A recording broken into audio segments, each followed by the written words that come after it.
DG Stéphane Go Balamwange Congo ya Lumumba Congo Tafachi Beton Tangwe koki yo yo yo Tangwango yango yo ekoki Tolanda kango Papa Stéphane Balamwange oh yeah.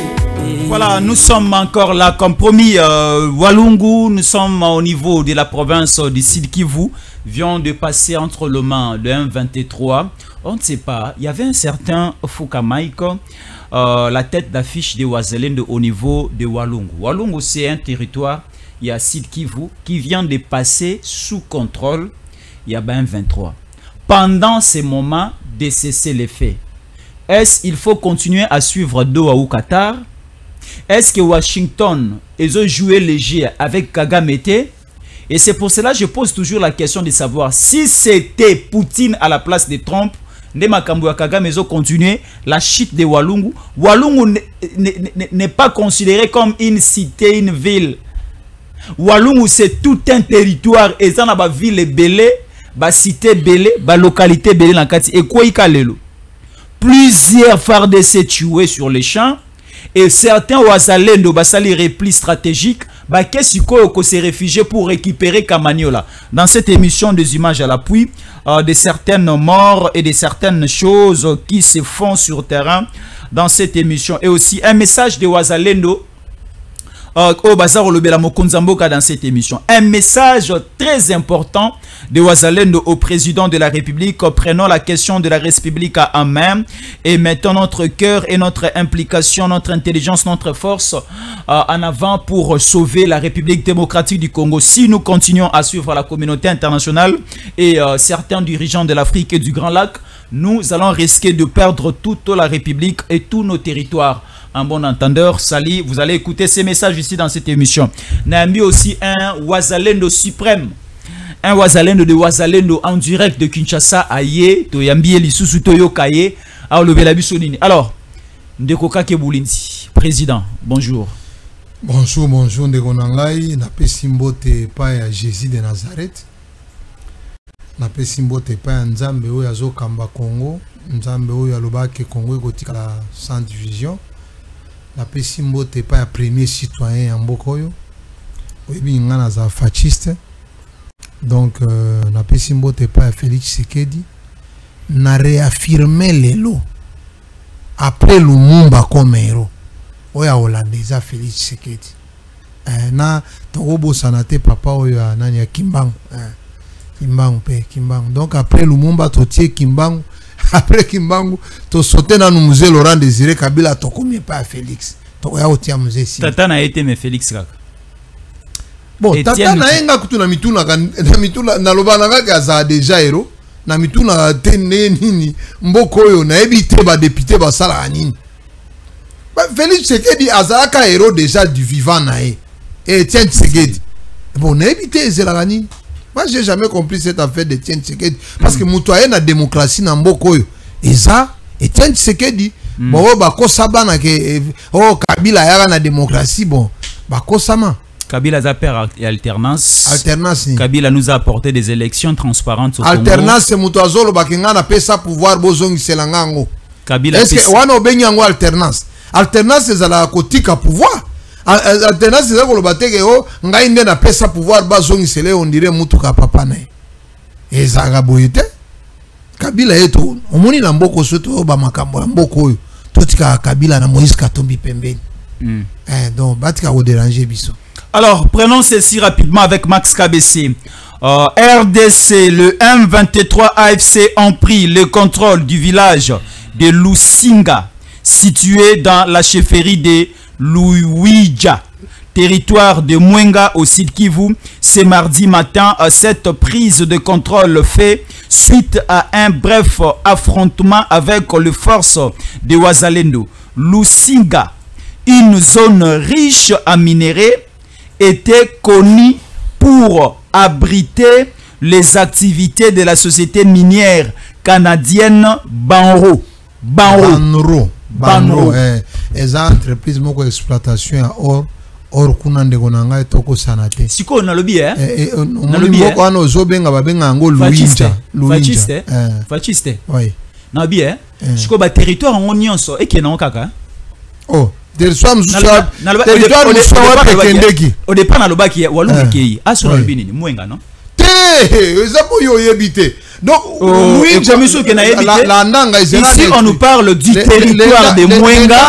Avant ce territoire de Mwenga c'était le territoire de Walungu non si connais batende donc Luinja wana ozoyoka village wana eza parti moko eza na Walungu parti musu eza na Mwenga siko parti ko eza na donc eza ebandi na Walungu société minière ebandi na Walungu ti kuna po or eza pe na Walungu donc ebandi omoni or po yo na ebité au sala makambo ba minéralité ezaka filo donc ça signifie que etambola na c'est so omoni or okolanda nzela na ngo ti Gombe ozo comprendre eza filo eza okomuna mabele ya or ti kuna oui donc Luinja eza aussi sika Mwenga aussi si Walungu obandi Mwenga eza ebandeli et puis je te dis que c'est pas pour la première fois faut kama ikoto zoloba na général Maïch batikaka bango baleka lisusu batikaka bango baleki esengo makasi et puis koleka wana mon cher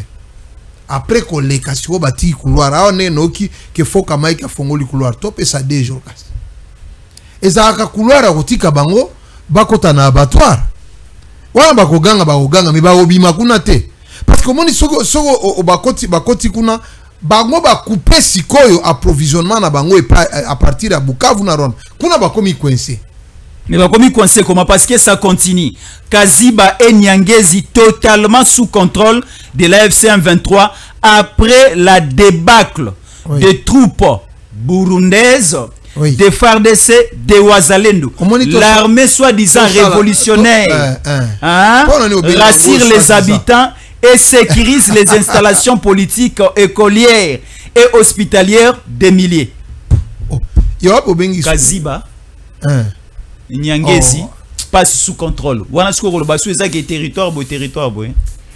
Nyangezi na Kaziba. Omoni mokolo na bima wa yasuka.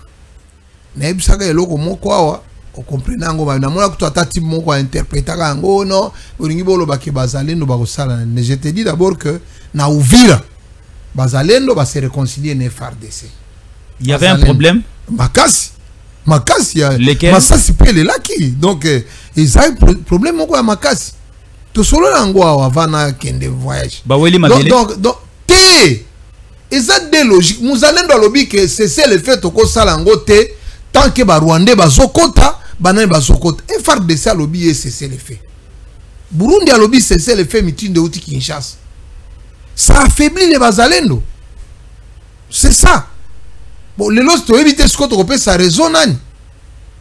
Bon, Bazalendo, Bobundate, Bisoto, Qatar, kuna balobi que, et ça, c'est l'effet. Bino beaucoup désobéir régime était. Wana ba téléphone, wana ba téléphone outi Kinshasa. Botika, c'est quoi batiki? Ce qu'on résultat, c'est l'effet en gros.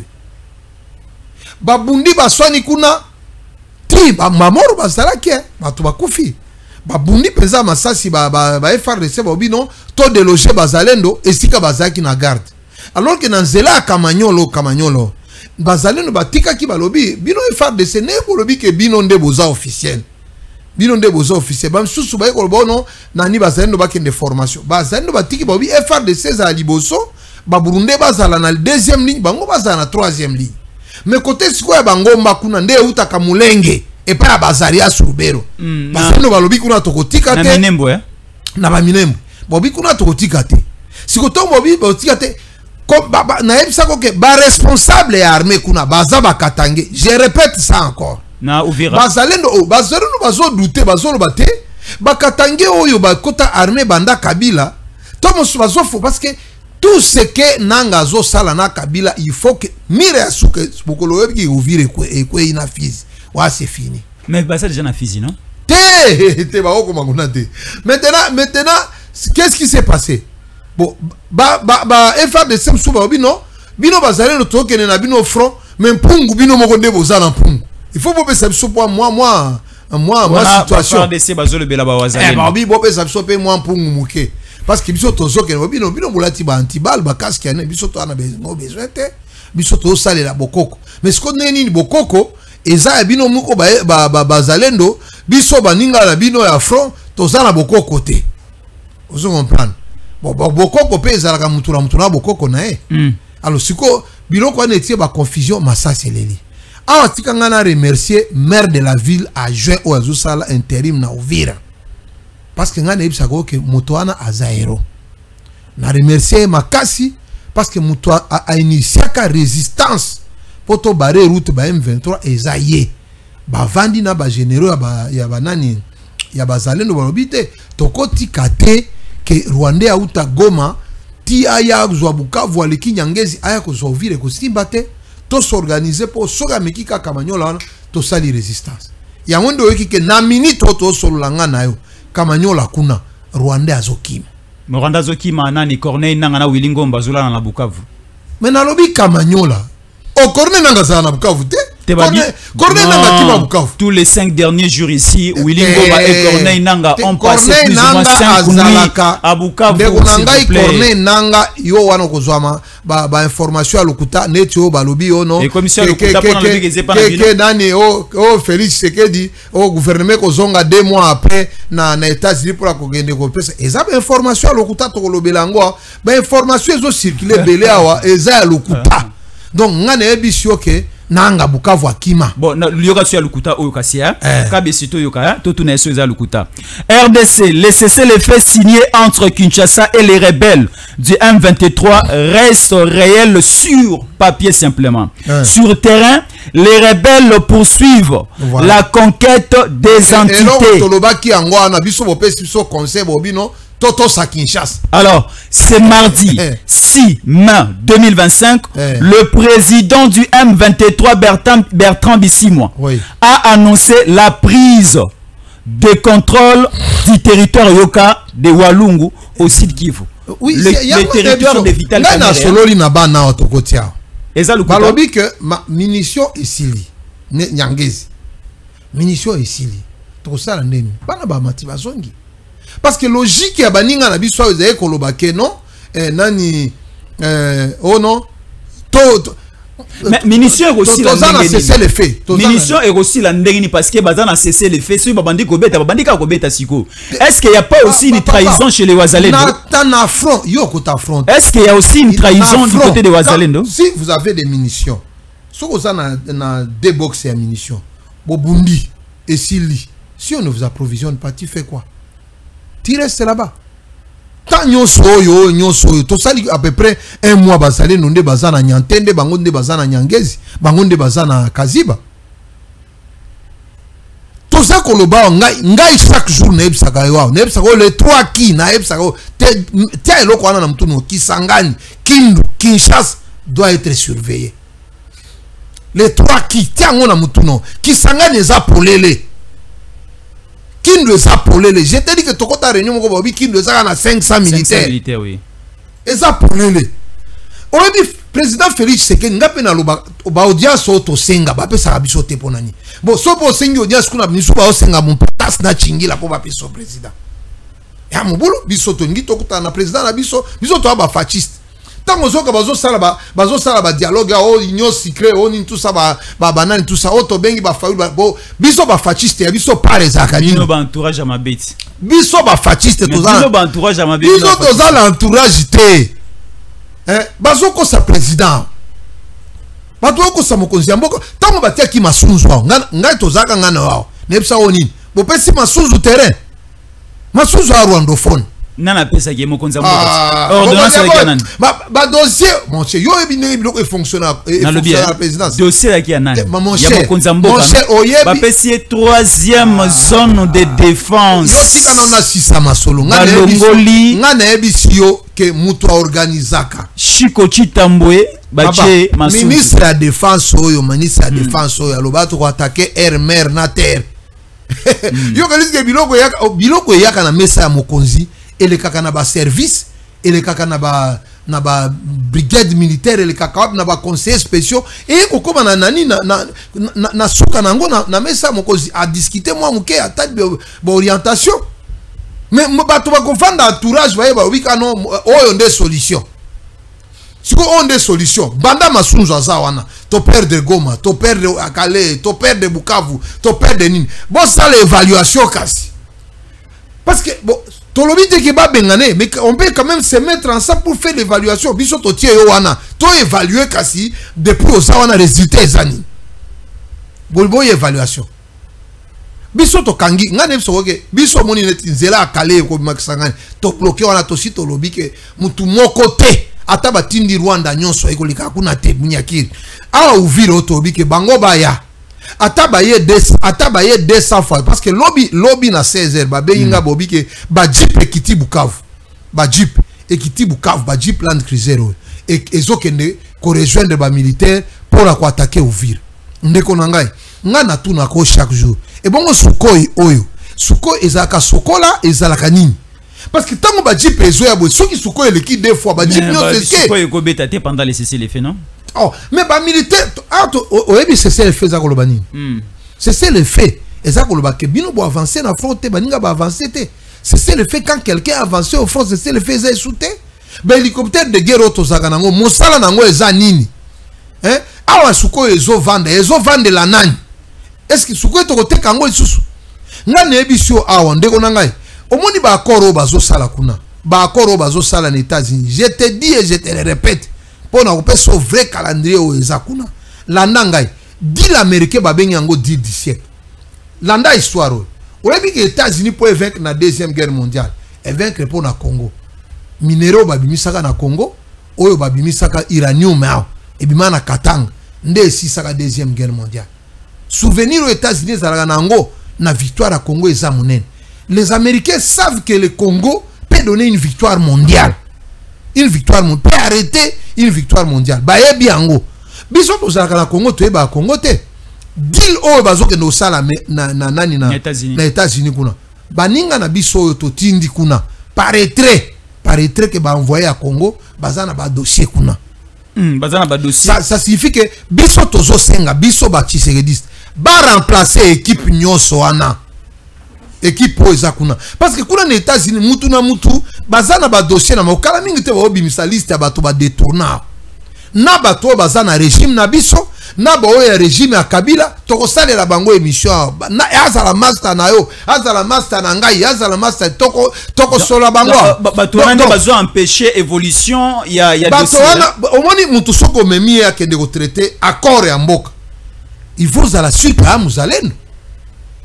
Parce que Moutoko c'est ba oyo Kabila tina ka ba ke no signer ba accord ya accord M23 mais ba monde ba bomi biso tilelo awa ndengo zo Remo Chibanda yaki muzalendo na tout nos questions moko Remo Chibanda atika ko ba muzalendo no koyoka ba komwa ba ya ba Remo Chibanda na ba héros butu communauté za biete to na sona misala msu ya osala eza ba komo moko eko créer le problème na vie but wana baza source ya malédiction moko toko tanga bango boyete ndeko na ngai yo ndeko zoka ba accord nyonso wana aussi oyo ki balobeli agriculture le vrai problème au moni ya tozo sala accord ya minerai président de la République Félix Antoine Tshisekedi Tshilombo l'héros vivant biso ba fasciste toloba président loba awa devant congrès alobi ma politique c'est faire que le sol se venge sur le sous-sol. Président de la République a payé sa candé consigne na gouvernement na batunaï. Yeb sanga sol se venge. Pas encore. Ndenge bazoke négocie parce que sol nde bilei. Sol nde bilei. Awa ndenge tozo teka minéré. Et on est tozo teka minéré. Mais to valoriser ce qu'on m'a belé. To valoriser ma belle. To ko ça la paye gratuité à ça qui a foufou, gratuité à ça qui a l'os. Na mboko yo. Moi je tiens ministre ya agriculture. To comme na gratuité à l'os.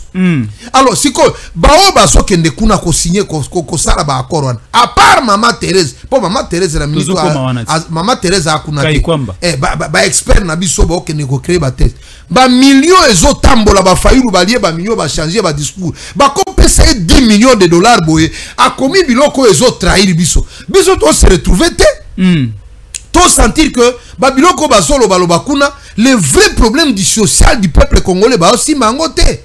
Bien que ba so si ba biloko ba infrastructure. Nous devrons quand même dire aux États-Unis binobo développer agriculture élevage dans Bokoyo. na dilo tozo sala. Moi je te rappelle ici pour tous les intellectuels avertis et avisés. C'est agriculture, il y a Équateur. Oh, bah Équateur, bah caoutchouc. Nde sala Jekamine. Nde sala Jekamine. Nous avons remonté les mines par l'agriculture, bah nzete na banane. Mais pourquoi les mines aujourd'hui ne peuvent pas prendre le relève? Il y a agriculture. Je t'ai dit qu'ici, on a à peu près 2 milliards de dollars au billet à l'étranger. Billet à l'étranger. Ce qui fait que monnaie n'a pas poto stabilisé en gros, et ça est impossible. Parce que déjà, dans Mboka, tozo bimisa 2 milliards de dollars. Il y a des devises pour nous consommer ma sauce, ma Thomson, tozolia, alors que tous les balacs les plus poissonnés na mokili. Consommer ma bilo, qu'on a balos, tozolia, tozolia balos sur caoutchouc, tozolia balos sur plastique. Tout le monde a balos sur plastique, tozolia babilé et sala une année na voyage. Alors que nous pouvons nous nourrir, et nous pouvons nourrir 2 milliards de hommes sur la planète Terre. Bon, bateau ba okende kuna, yo kabalobi makamba mabele. Bateau ba zokende kuna, est-ce que oyoki balobi pour na ba construction ba logement ya ba agent. Ngane sûr que mboka oyo mboko c'est parmi les pays les plus vides de la planète Terre. Mabele l'espace vide des ébélés hein. Et ben soko koti avion au Goma. 5 minutes à décoller au bandi vide.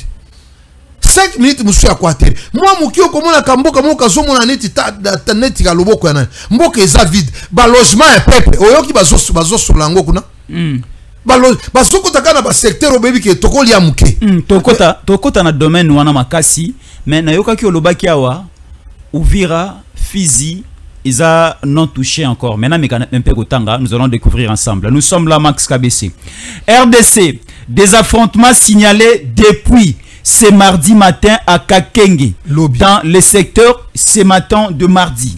À Kakenge, dans le secteur de Mutambala, en territoire de Fizi, au Sud Kivu.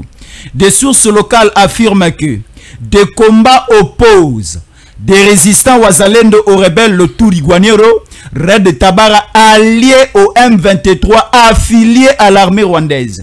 Selon les sources locales, un déplacement massif de la population civile s'observe dans la zone. Week-end dernier, les rebelles du M23 ont pris le contrôle de plusieurs villages au nord et du territoire de Lubero, s'approchant du territoire de Beni qui est encore sous occupation. Oui, mais alors ici, les FARDC ont dénoncé la violation du cessez-le-feu simplement par les rebelles qui pourraient compromettre le processus.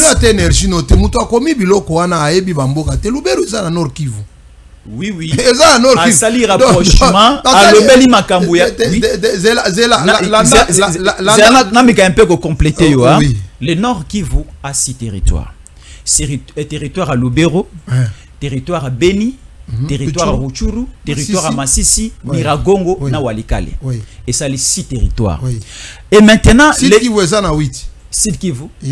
Là, on sur le territoire à nord. Mais sur le Fizi, ça na Sud Kivu. Ah oui, na Sud Kivu maintenant nous avons 8 territoires. Territoire à Fizi, il y a Walikale, Kale, Chabunda, Kabare et Idji. Alors, mais maintenant ici, Bazo attaquer Lubero pour achever Lubero, mais quand on a processus, il y a quoi attaquer Beni. Mais Baza aussi au niveau physique, comme annoncé ici.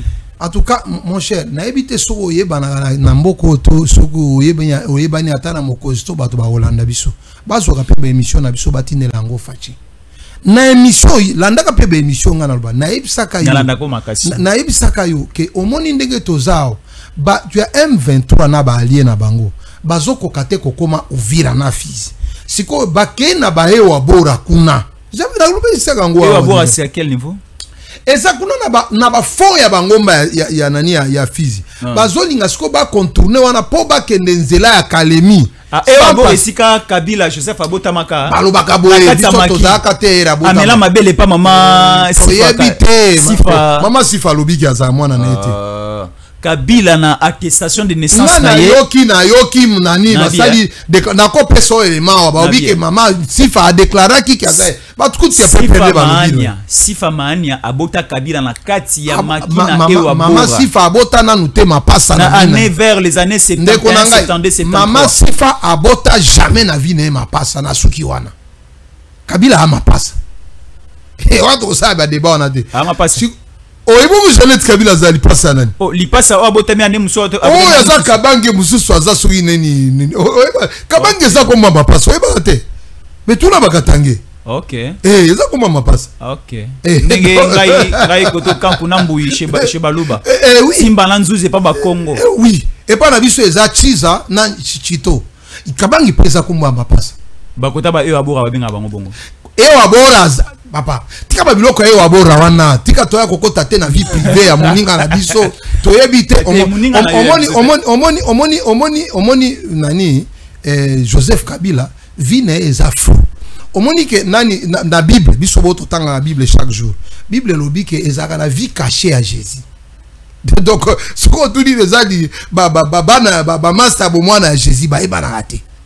Donc Jésus atanga école primaire wapi ba e bana raté. Eza biso soto bando ta to banaka na 30 ans eza kaka moi histoire moko baloba ya 12 ans o akendaka na temple bando te azo suka wana bilo musu to ebité vie cachée ya Kabila nga no to ebi yango te to ebi ka ki azwa formation et pas ya ba nane ya ba Laurent Kunda na James Kabarebe na azwa formation militaire kuna na côté ya Rwanda mais vie na e cachée yo o so mona mtu ebi soke master ya Kabila ya bomwana na Congo la photo na yemo ya deuxième primaire ya troisième primaire na quartier et banate donc eza biso to benga ko vie cachée de Kabila vie cachée de Kabila auto on ata baninga msuba za no zoka ba yoke ono oyo banome conseiller a outil poto mais quand même oyebi famille ne ko repérer pe noko na moko awa Fayulu plaza la vie cachée yepe bandeko ba yebanité bon oyebi tata moi si Fayulu te na ebité est-ce que eza ne ba bobi monsieur oyebi ke moko yo eza na ba flou ebele yebi tata moi safachi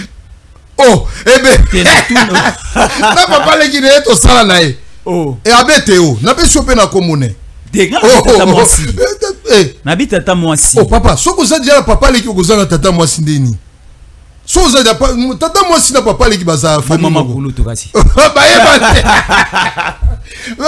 maman Cloutier maman déjà zali donc eza omoni que baninga bazala ba vie cachée de Kabila vie cachée de Fayulu yango ne ba munisi biso passe ndiko nanga so comme ministre biso to koluka leki na yo to koluka to mona mama leki na yo biso to komo ko bomba ba photo ya ba koko nga na geno récupérer ba photo ya ba koko nyos même si mais pesa ba photo ya ba papa nona mama na yo parce moko biloko wana peut-être un jour et que ça important.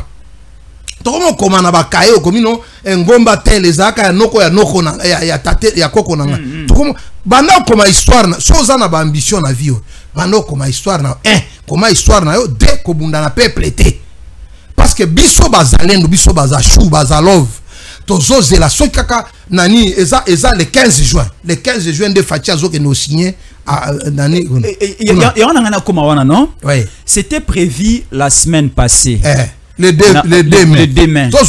Comment maintenant le demain makambo simbité ba renvoyer le 15 c'est que processus ya Washington ça échoué papa so lobi makambo simbité oza journaliste loba ni le simbité Nairobi hein ponga ne bi simbité non yo ebi sibiso boya fallait que ba signer les deux Kanda et signer les DP et commis na mois de juin ennemi à Congo et à France.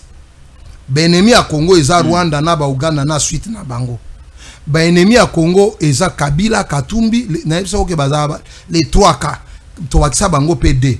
Kabila Katumbi Kagame Kaguta Museveni Katumbi to sito tangi na Kamitatu. Les 5K. Siko awe ezali yeba ke ba Rwandais ke baka na ba message ozo tangana.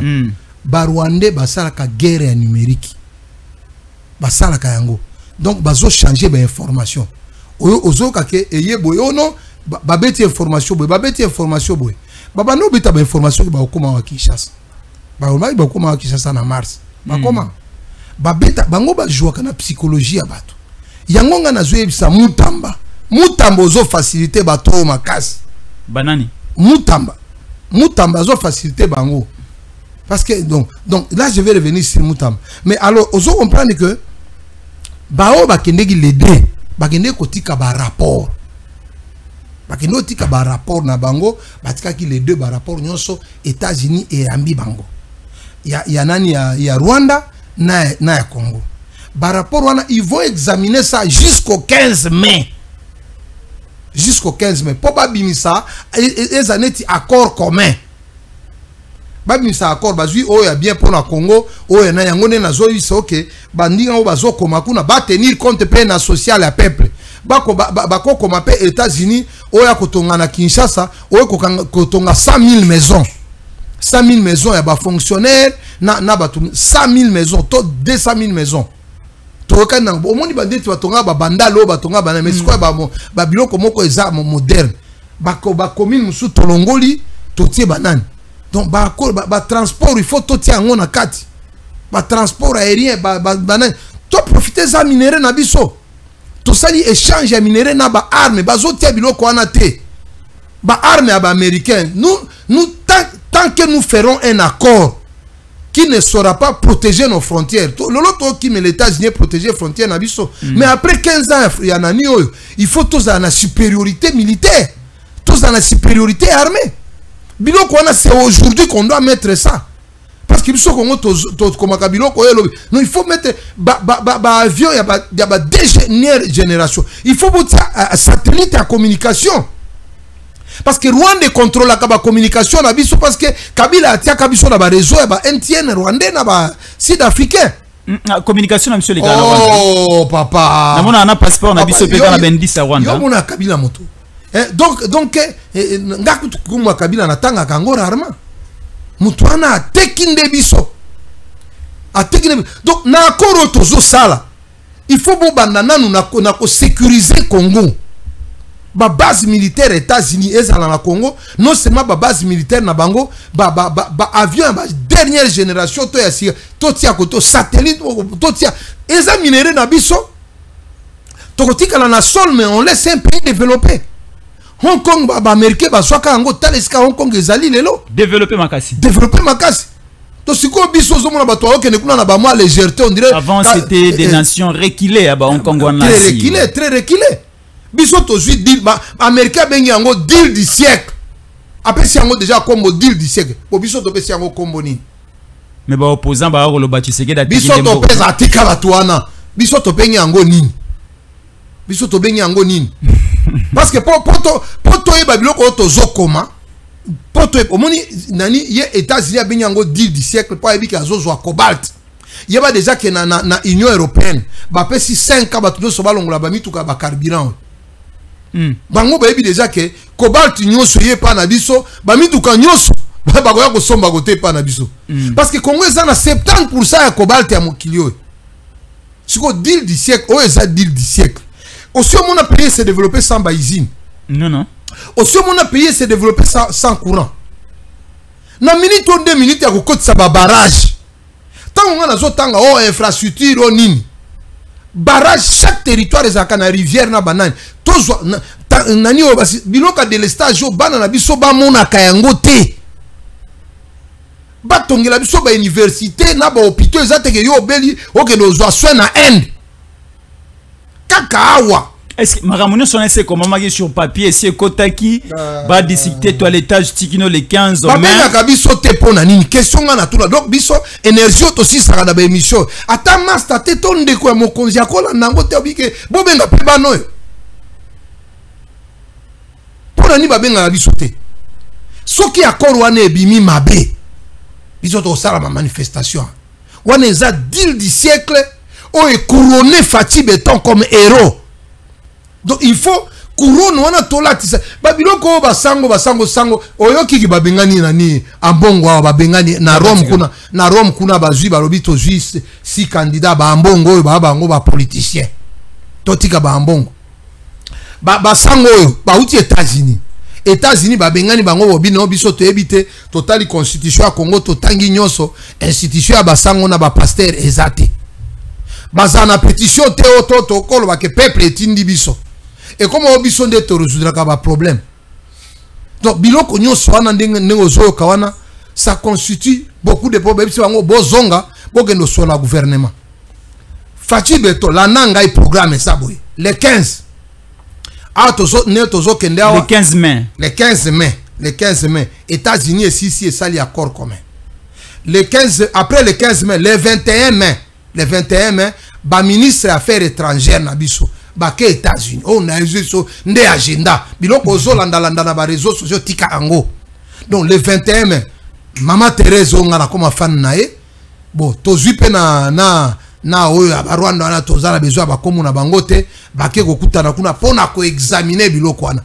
Mama Thérèse bazwa ata vidéo ba pesa yo okene ota soko monite ke ba biloko ba barrage ezate ba biloko ya agriculture ezate loba ke ba changer de le 21 on est rosala pour biloko ya biloko si yo landa la pesa calendrier ba ministre affaires étrangères ba ke okuta na bango ba sena bango signature liboso ana minute yo ba expert bazo sala misala.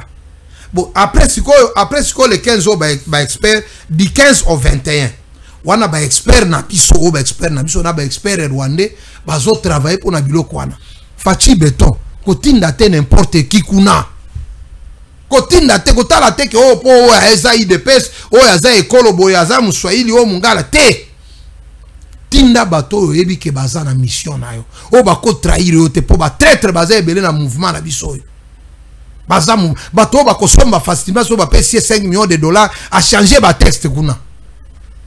Bon, après, on a les 21 siko. Du 15 au 21, eza ba expert. 21 siko, eza mère Thérèse qui okutana kuna. Pour ba qu'est-ce ko valider ba bloc ya ba expert. Du 21 maintenant, les 15 siko. Bango siko du 21 au 15 bazo sa misala bango, les 15 fachi beto ake okutana na génocidaire. OK. Beaucoup dans le ya nani ya. Il y a Trump hein. Il y a Trump. Alors, KBC pour ba signer siko accord ici là. Pour accord ici là. Ok, KBC, une petite transition. Comment s'abonner, comment rester fidèle au programme de Tango Koki 243. Tanto Zonga, Nesuko Marambozo Silela, Tozo Beta Biloko, na dernière partie émission. Ça sera au Pessimbombo à Boya. Je ne sais pas, le chien peut aussi oser de prendre. On ne sait pas s'il va prendre ou bien s'il ne va pas prendre. Prenons d'abord ceci.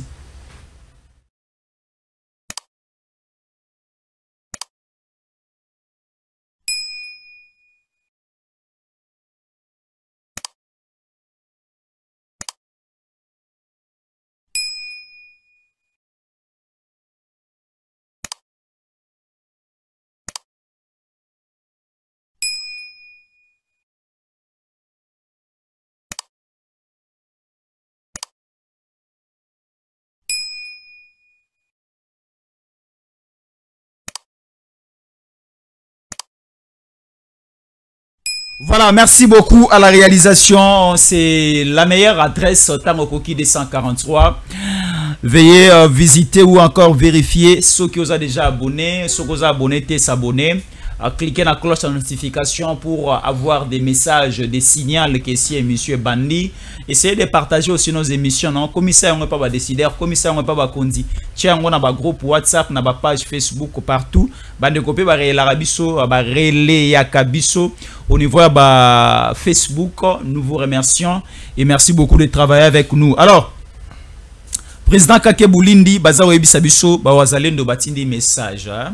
Un message au président de la République, message de cohésion, message de détermination et de force pour la préservation de territoire Nabiso. C'est simplement un signal en disant que même si nous allons au niveau de Washington, même si nous allons au niveau de Qatar, n'oublions pas notre derrière, c'est-à-dire nos territoires, nos villages, nos localités où ils ont tombé pendant que nous négocions parce que nous négligeons la défense tous ces derniers temps. Apparemment, aujourd'hui, mobilisation des fonds, effort de guerre, le combat sur terrain, tout est mis dans les chaos ces derniers temps, et ça nous fait perdre aussi les territoires. Message de Wazalendo.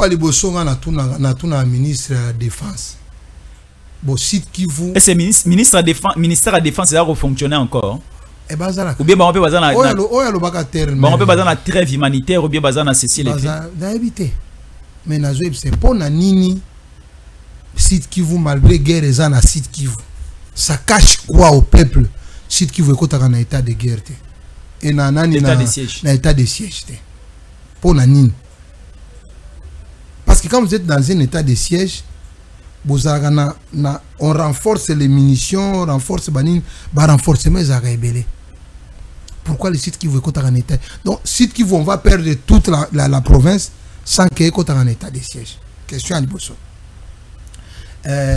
Deuxième question, j'ai dit que vous pouvez compter sur les Bazalènes. Site Kivu et Kokoyante. Parce que les Bazalènes au site Kivu, ce sont des fascistes. Bazo Bundapuna Mabele Amboka, Baza après qu'on trahit le président de la République qui était. Même que ce soit Nambongo, que ce soit Nani.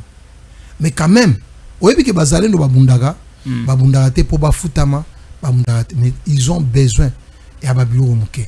De on a so beti mag na front et qui au liété et au koisayo. So beti nani lance roquette na front. So beti ba mortier 60, ba mortier 80, ba mortier 120 et sengiolia. Et sengia tous attend na casque na matoi. Parce que ku ana ya brouillot les gars et ko bebi sapé matoi na. Le minimum quand même qu'on donne juste le minimum na Bazalène. Batika pe ko lié bango maboko te. Batika pe ko lié bango maboko. Parce que comme yo commanda au bazo benge so commanda secteur so inani o bangi ba sa pa mo e bo sa te Kinshasa lo bibo.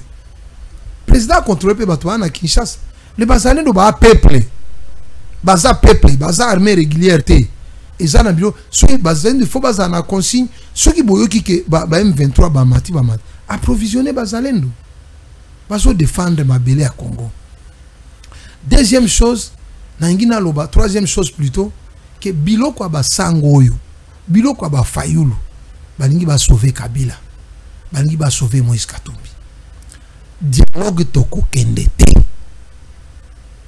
Oyoki Macron akendegi nani Qatar. Est-ce que nous sommes toujours ça l'accord na biso Macron azoken ba invité epé na les 25 na États-Unis. Oh nyonso tout ça. Biso nyonso to ebi ke Macron, o ebi ke Macron asenga ki ke ba PCE asadi sa biso dialogue. Oui, à la médiateur. Parce que Macron azo se retrouver comme orgé. Macron azo tala na Afrique ba pays aussi a perdre, so na perdre le Congo, donc France est koufi. A comme siko sima o fachi o nani tout ça. Non, biloko ana total a paix bien. Biloko à France oyo to font la mission makasi. La France veut nous maintenir dans les fonds du trou. La France ezolinga et teka ba projet na biso. France azakuna zande eye à Rwanda. France ne viendra jamais à notre aide. Ya on souhaite aussi si ko signer ba accord wana na koti na 4e point malamoko. Souhaite aussi si ko signer ba accord. Ce qui changement la constitution est difficile. Tokene na révision. Au lendemain bakamere balinga tenaz o muninga Sénat Sama Lukonde. Sama Lukonde il doit présider fois beta na mesa. Article loi liboso photo totia to insérer na kati ya constitution na biso mutu nyonso azui minduki parce que ça s'accompagne avec l'article 63 et l'article 54 et 64 de la constitution. Mutu nyonso o azwa ki manduki contre peuple congolais à cause de sous mandat à peuple té. À cause de sous mandat à peuple té. Donc parce que yo lingo bomba peuple, yo li sous mandat à peuple. Impossible hein. Et go simbate loi wana to voter ango to tie kuna. To bakisi anglais ngana bandi de akuru anglais nefte so yo ba bandi na banda ki pete. Ngana bandi déjà. Donc to bakisi anglais comme langue nationale. Totali to kolongo la paix élection to tie na ministère intérieur. Parce que bamboka mususu élection eza au moni oh non to pesa ba sango ba organiser élection na mboka. On peut remettre ça aussi au ministère de l'intérieur. La totali so ki jamais kabani aza mezi bon so yete. Est-ce que le ministère intérieur a organisé l'élection pendant que le président en place a fait candidat? Oh, mais le ministère intérieur organise l'élection. Pendant que les chefs de l'État a organisé candidat. Donc, on l'a payé biloko basenio. Biloko basenio ezaya San City. Au moins depuis to pesa basango nani ba confession religieuse, bazwa présidence ya seni, ba komo kanisa ki ba komi parti politique. Donc politique ezaya basango te. Jésus azo zonga Israël moto ezika kikuna omona kite bango bazwa IPK ya Rwanda moto ebimi kuna. Donc Jésus azo zonga ba s'occuper na ba meme. Oui, déjà bango tout bakei et comme on peut ça problème. Voilà quatrième élément. Donc nous devons changer la. Et puis, tu continues à Babiloko, il y a Babiloko, il y a infrastructure, il y a agriculture.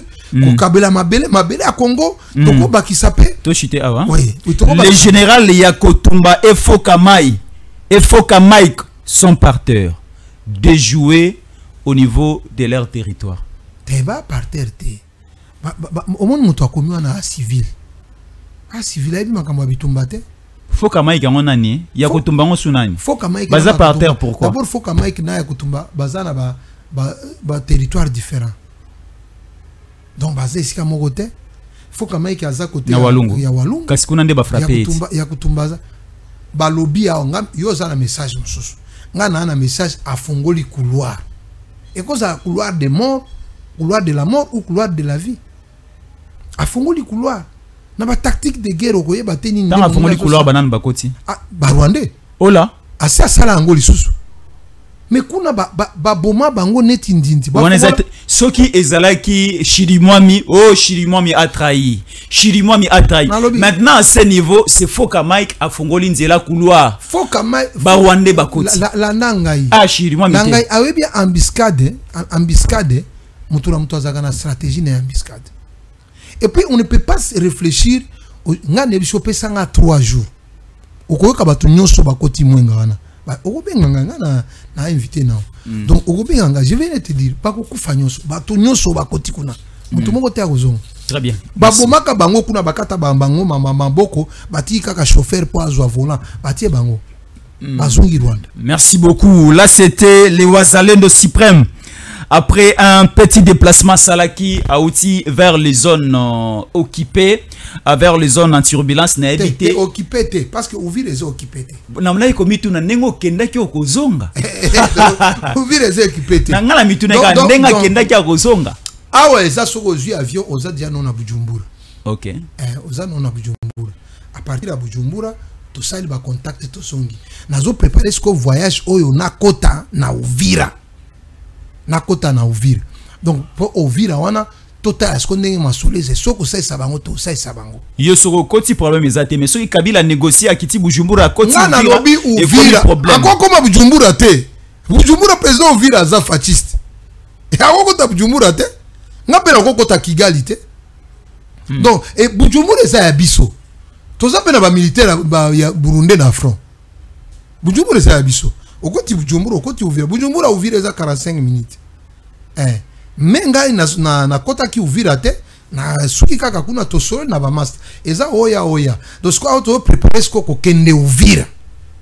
Kotala soki ba makasi ya ba mpungu ezali to bondeli pona bato mususu to sali bango prière. Très bien. Merci beaucoup les Wazali de Cyprus. Je vais quand même terminer en disant que je félicite énormément c'est depuis lobby le matin que Bazalendo vira Bazobunda na Rwanda. C'est depuis hier le matin. Et puis bazo perdre, bazo reculer. Et ça M23. Wana na lobby na zone na Uvira. M23 nde toi tango yo zolo ba ke avancer mais il faut to ba pe que côté pe ya Uvira bango ba reculer. Donc ko reculer wana moi je dis que le Bazalendo je remercie énormément maire de la ville adjoint na Bazalendo tout ya Uvira Bazalendo tout ya Kalehe na remercier bango pour na oyo ba résistance o basali 1000 o batie wana 1000 na bango c'est invisible mais toujours rappeler que bato ba ke États-Unis soki bo signer ba biloko wana botie 1000 ya Congo na Rwanda te tokondima mais nous serons mécontents parce que ça projet a Fachi alobaki ke toti ya mir dans l'entretemps nani oyo Trump yepe azoti ya mir na Mexique donc na minere na biso botie la biso mire accord wana ndeko na ngai babengaka ta biso topesa ata idée atake to okende te topesa ata idée osope bakobenga te bazwa kaka kasi ata émission balana donc batia mir entre Congo Rwanda na Uganda Nicolas Mai ekuna eza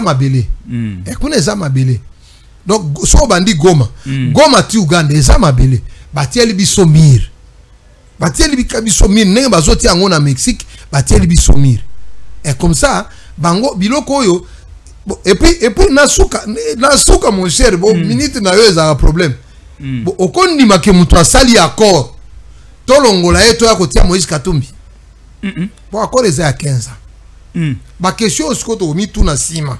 Ah, donc Fachi a signé accord à 15 ans américain, a continué 15 ans à NS. C'est exact question na synonyme à 3 mandats. Suivi à accord. Eza nani? Question to mi tuna. Bon, Fachi au sala accord, azane na 3 ans. Et tikali 3 ans et demi. Après que bobiso bazalendo, tozoro ba tikalaka wana po na kosunga biso to protéger ba frontière. Bon, l'état qui va si ça ba mir, l'état que to vandi sa masolo, muto ko sala suivi accord eza nani? Eza nani? To so Fachi kolinga, bon azwa mama Thérèse. Mais biso peuple, to lingi ke Fachi ye moko. Asala suivi ya biloko na epo tango to bando senga oya koya sima koya koloba o ngai nazalaka te tango basinyaka biloko oyo ezalaka Fachi beto poto tikele suivi.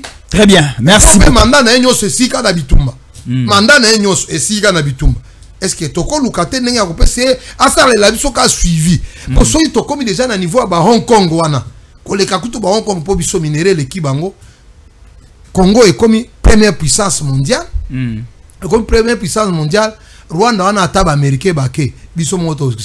Très bien, merci beaucoup, Monsieur Président Kakebulindi. Bon retour à Kinshasa. Merci beaucoup pour votre intervention aujourd'hui en direct des Tango Kokide 143. On vient de comprendre, maîtriser, bénéficier et être informé de plusieurs choses. Nous sommes à la fin, une petite pause. Et nous revenons pour une nouvelle édition d'information dans quelques minutes.